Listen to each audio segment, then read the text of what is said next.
नमस्ते, प्रणाम, जय जय श्री राम मित्रों। हम हैं आप सभी के अवधि गायिका वैष्णवी। हमारी पूजा हमारी पूनम।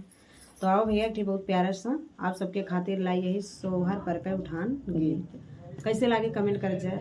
अच्छा लगे तो वीडियो को लाइक शेयर जरूर करिए और कमेंट करके जरूर बताइए कैसा लगा। कहना है हरे तोहरे जानम ले भइला उजियार जुगा जिया होला।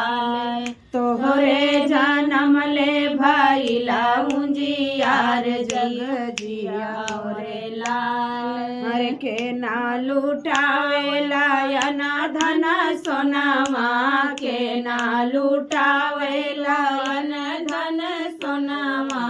हरे के ना लुटावे रुपैया हजार जुग जिया मोरे लाल। के ना लुटावे रुपैया हजार जुग जिया मोरे लाल। हरे तोहरे जानम ले भइल उजियार जुग जिया मोरे लाल। बाबा लुटावेला ना धन सोनामा बाबा लुटावेला ना धन सोनामा। ना धन सोनामा हो ना धन सोनामा बाबा लुटावेला ना धन सोनामा। अरे दादी लुटावई रुपैया हजार जुग जिया मोरे लाल। दादी लुटावे रुपैया हजार जुग जिया मोरे लाल। तोहरे जानम ले बैला उजियार जुग जिया मोरे लाल। पापा लुटावेला ना धन सोनामा पापा लुटावेला ना धन सोनामा।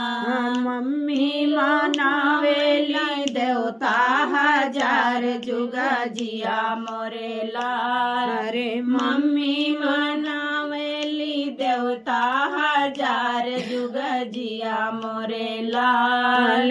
तोहरे जानम ले भइला उजियार जुग जिया मोरे लाल। तोरे जानम ले भइला उजियार जुग जिया मोरे लाल। के ना लुटावेला ना धन सोनामा के ना लुटावेला ना धन सोनामा। के ना लुटावे रुपैया हजार जुग जिया मोरे लाल। के ना मनावेला देवता हजार जुग जिया मोरे लाल।